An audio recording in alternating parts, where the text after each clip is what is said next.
कल आपने पढ़ा था क्षेत्रमिति का पहला अध्याय और कल त्रिभुज के विषय में आपको बताया गया था।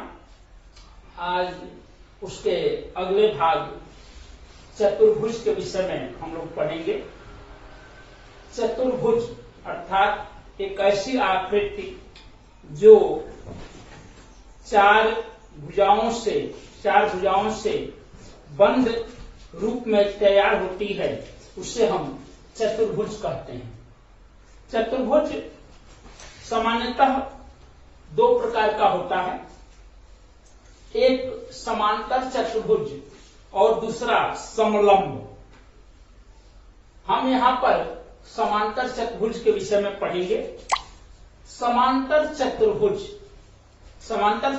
का मतलब एक ऐसा चतुर्भुज जिसके आमने सामने की भुजाएं बराबर और समांतर हों।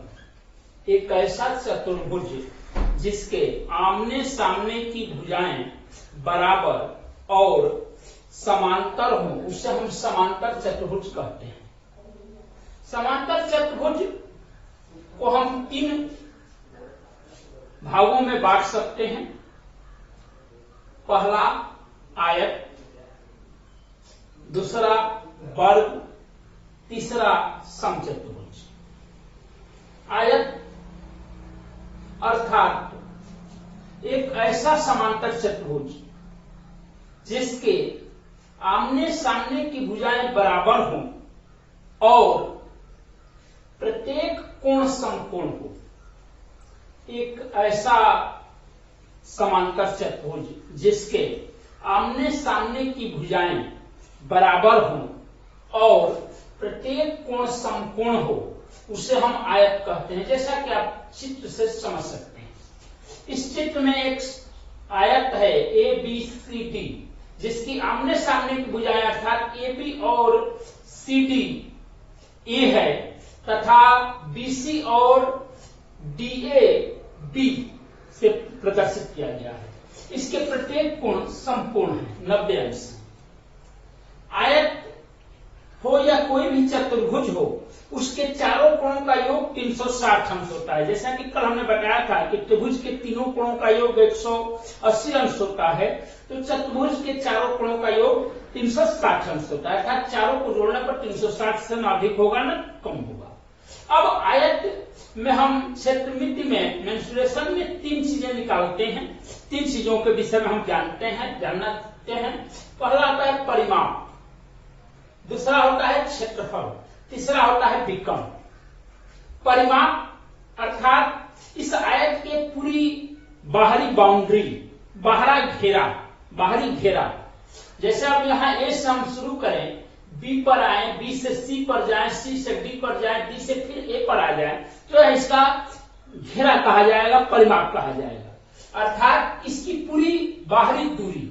इस प्रकार से हम कह सकते हैं परिमाप बराबर AB plus BC plus CD plus DA। अब इसको हम जोड़ दें तो चूंकि AB का मान A हमने माना है, BC का B माना है, CD का फिर A हो गया, फिर DA का B हो गया, यानी कि A plus B plus A plus B बराबर 2। चूंकि A 2A और B 2B, तो 2 कोष्ठ में A प्लस B बराबर 2। चूंकि A लंबाई है और B चौड़ाई है, तो 2 कोष्ठ में लंबाई धन चौड़ाई। अर्थात आयत का परिमाप निकालने के लिए हम सूत्र 2 कोष्ठ में लंबाई धन चौड़ाई का प्रयोग कर सकते हैं।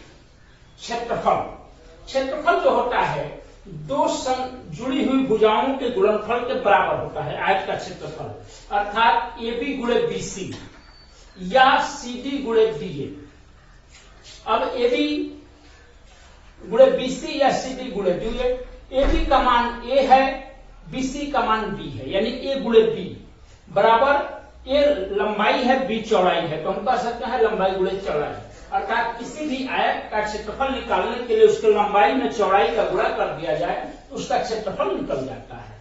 तीसरी चीज जो होती है वह चतुर्भुज में विकर्ण होता है। विकर्ण क्या है? तो जब अपोजिट शीर्ष, दो सामने के शीर्ष एक दूसरे से मिलते हैं, ठीक है, जैसे ए से सी या बी से डी, तो हम इसको विकर्ण कहते हैं। वह रेखा जो ए को सी से मिलाती है या बी को डी से मिलाती है, यानी सामने के दो शीर्ष जब एक दूसरे से मिलते हैं तो विकर्ण बनता है। आयत के दोनों विकर्ण बराबर होते हैं, यानी जितना AC होगा उतना ही BD होगा। और इसको निकालने के लिए सूत्र होता है करने में लंबाई का वर्ग धन चौड़ाई का वर्ग, यानी A स्क्वायर धन B स्क्वायर। करने में लंबाई का वर्ग धन चौड़ाई का वर्ग का वर्गमूल निकाल दें हम, यानी लंबाई का वर्ग धन चौड़ाई का वर्ग करके उसका वर्गमूल निकाल दें तो विकर्ण निकल जाएगा। अब ये आपका आयत हो गया। दूसरा है वर्ग। वर्ग क्या है? तो वर्ग आप देख रहे होंगे कि आयत और वर्ग के चित्र में कुछ अंतर है।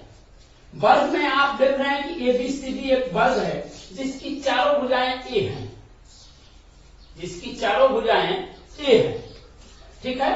तो यानी कि वर्ग की परिभाषा आप दे सकते हैं कि एक ऐसा समांतर चतुर्भुज जिसकी चारों भुजाएं बराबर हो और प्रत्येक कोण समकोण हो। एक ऐसा समांतर चतुर्भुज जिसकी चारों भुजाएं बराबर हों और प्रत्येक कोण समकोण हो, उसे हम वर्ग कहते हैं, ठीक है। इस वर्ग में भी तीन चीजें आती हैं, परिमाप, क्षेत्रफल और विकर्ण।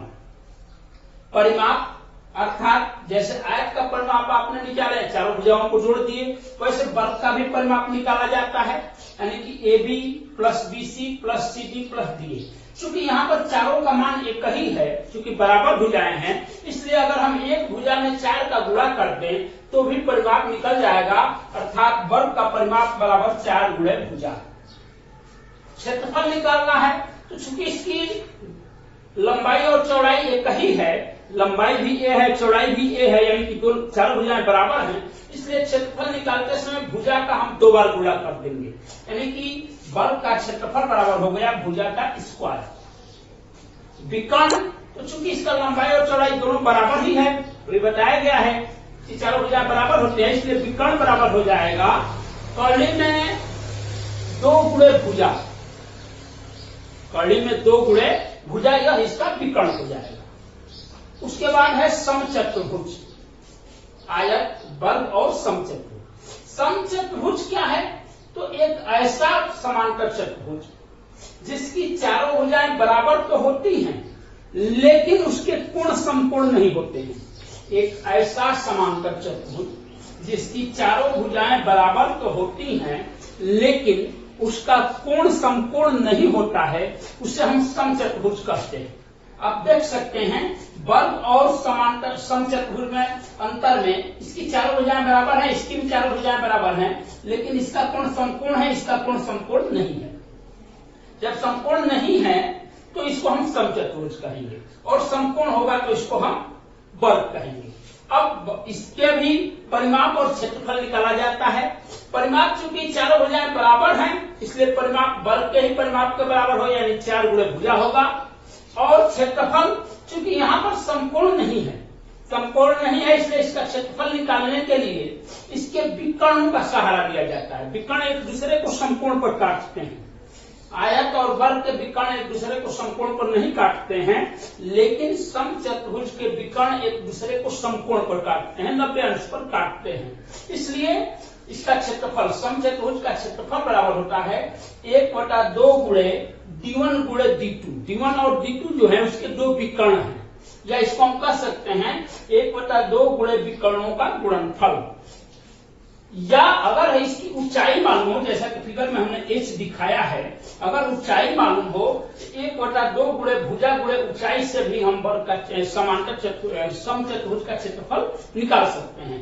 1/2 गुणे H, जहाँ A भुजा है, H जो है उसकी ऊंचाई है, या 1/2 गुणे D1 गुणे D2, जहाँ D1 और D2 उसके दोनों विकर्ण हैं।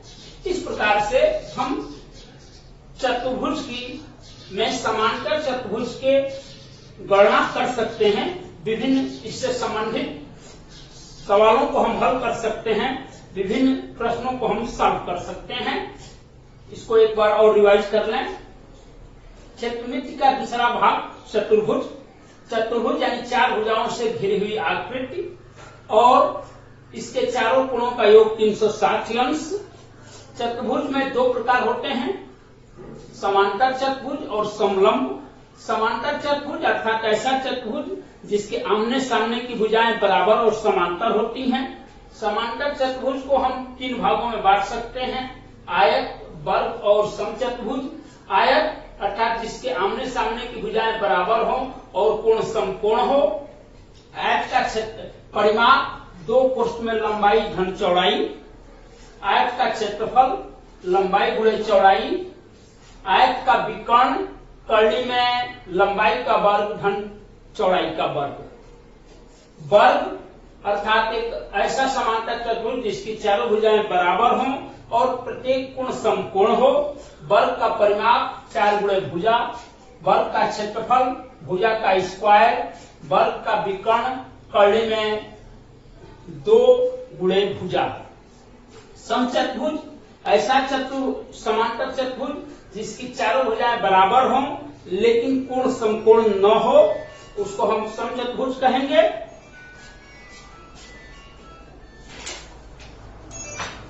समचतुर्भुज का परिमाप 4 गुणे भुजा। समचतुर्भुज का क्षेत्रफल 1/2 गुणे विकर्णों का गुणनफल या 1/2 गुणे भुजा गुणे ऊंचाई। धन्यवाद। कल हम लोग समलंब के विषय में पढ़ेंगे।